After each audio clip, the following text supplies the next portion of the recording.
because for me, nandun yung satisfaction ko to prove for me and to everybody here na ikaw ay from day one nagsisinungaling at tama lang na ikaw ay nakulong sa baba at ang gusto ko mamaya pati itong mga kulong.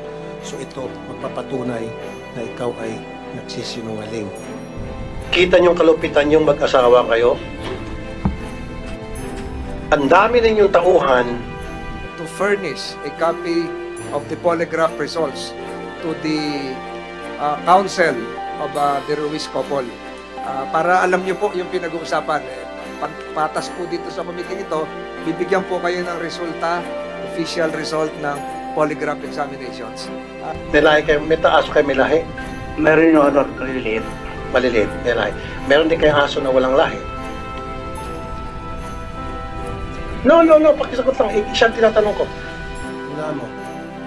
Ako po yung nagsasabi ng totoo. Hindi nga, ang tanong ko lang, sa palagay mo, ikaw ba'y pumasa o bumagsak? Yun lang sagutin mo.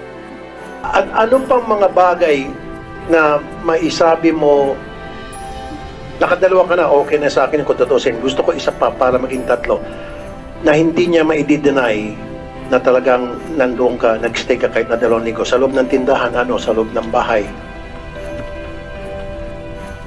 Ilan ang aso nila? Siyempre hindi matanda siguro dahil marami. Nung ako lang po, yung ako pa po nagtatrabaho doon ay yung alaga po nilang may lahi na aso ay nasa 2 po. Pero yung aspen naman po ay hindi ko po matandaan kung ilang peraso po yun. Nasa 3 o 4 po yung aso. So meron silang may lahi, tapos meron silang yung aspen. Ano siya aspen? Yes po. Asong? Askal po. Askal. Asong Pinoy po. Okay.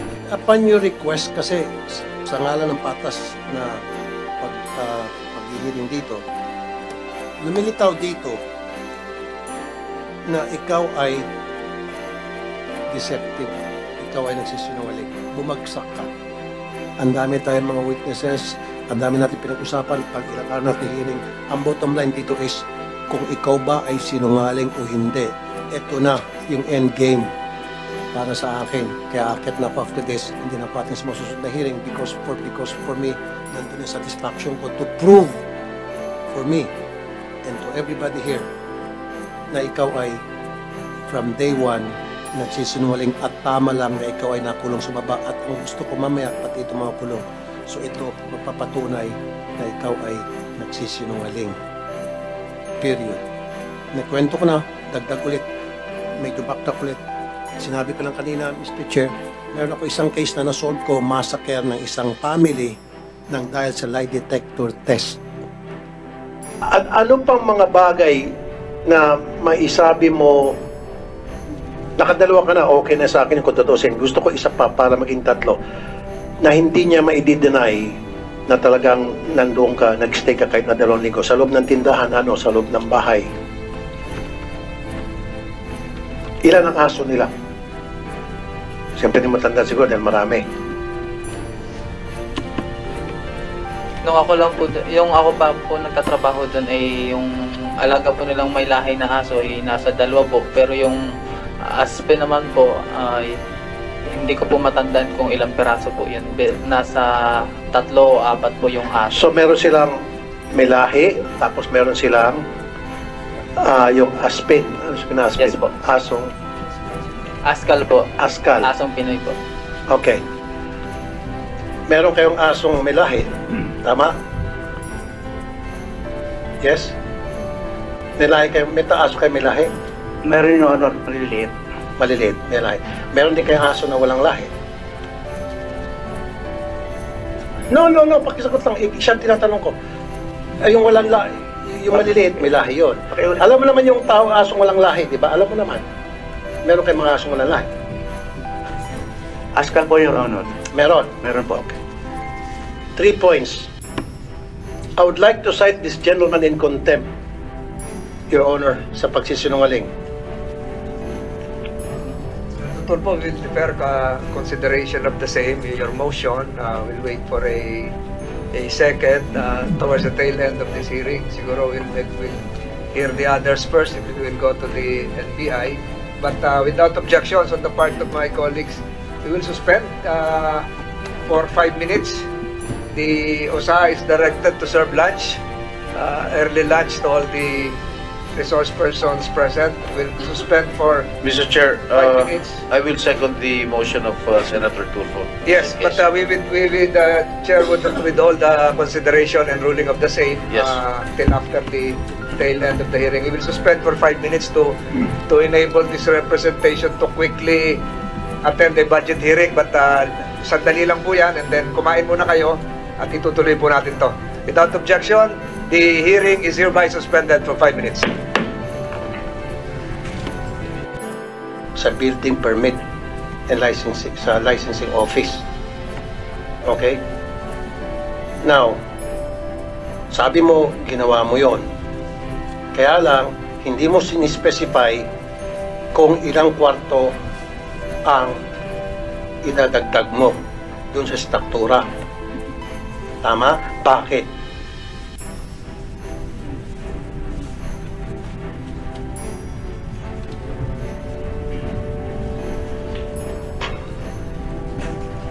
Hindi siya guguluhan.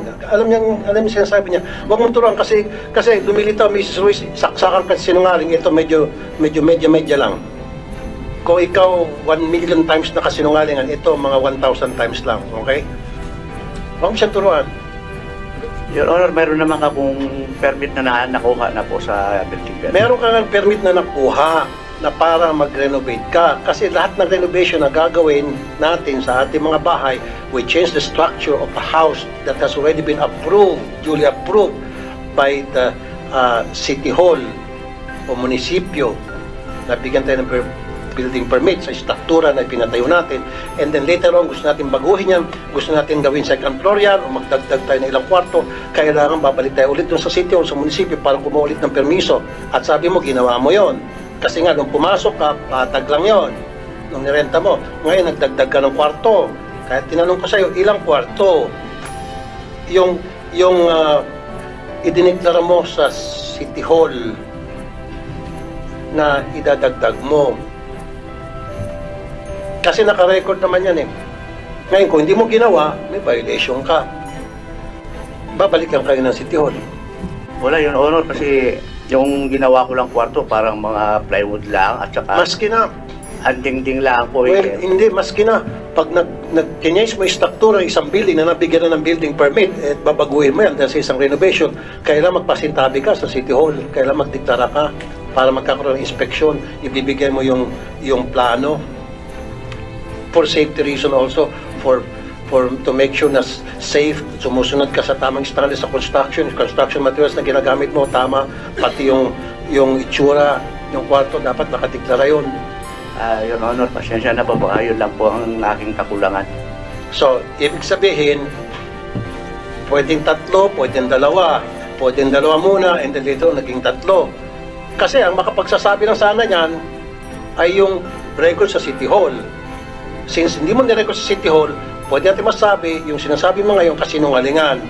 Nasabi mo 3, na maaring 2 yon, and then later on, nagdagdag ka ulit ng isa pa para naging 3. Is it possible? Kasi the only way na malalaman natin, nagsasabi ka talaga ng totoo with certainty at 100%, ay ang magpapatunay niyan ay yung City Hall dahil nag-file ka ng application for a renovation. Diba? Now, by not doing so, pwede ka magsalita ng kung ano na hindi namin kailangang paniwalaan.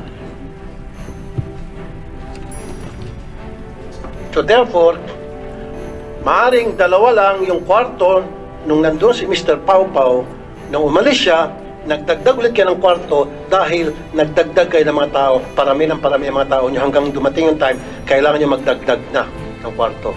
Ilan ang CR ninyo? Isa lang, Your Honor. Tinanong ko na sila kanina before you came here. Inunahan ko na siyang tanongin. Tumutugma. Isa yung sinabi nila sa akin.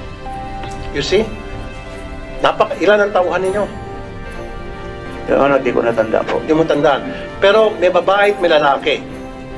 Tama?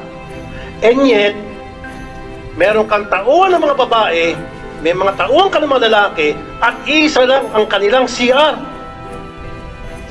Yes, Your Honor. That is the reason kung bakit kailangan mo kapag nagpa-renovate ka, kailangan mo ng business permit. At kailangan mo rin ng inspection from DOLE. Dahil nagpapa-stayin ka eh.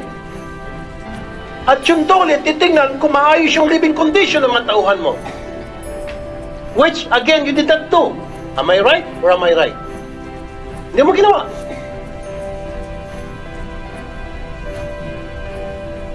Tagtad ka ng violation. Now, Mr. Pau Pau, Yes, Your Honor. ano yung higaan nyo doon? Ano lang po yun, yung nakalatag lang po na foam. Lahat kayo mga lalaki. Opo. Siksikan, sabi mo kanina. Opo.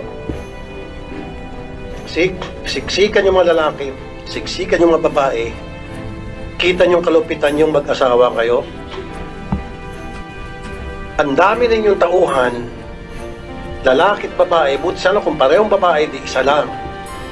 Pwede pa magkasabay-sabay. Yung isa nag-ihilamos, yung isa gumagamit na ng toilet. Pero, ang dami nila, isa lang, CR. Nagpagdagdag ka ng kwarto para maging 3, hindi mo lang isip magpadagdag ka ng CR para maging 2. Anong kabalastugan yan? Dito makikita na sadista kayo, malupit kayong mag-asawa. Wala kayong pakialam sa welfare ng mga tauhan ninyo, kundi kapakanan nyo lang. Kasi kung matino at normal ang pag-iisip ninyo, nagdagdag kayo ng kwarto, naging 3 na from 2 dahil marami na kayong tao, and yet isa lang ang CR. Sana nagdagdag man lang kayo ng isa pang CR. Para naging 2 ang CR.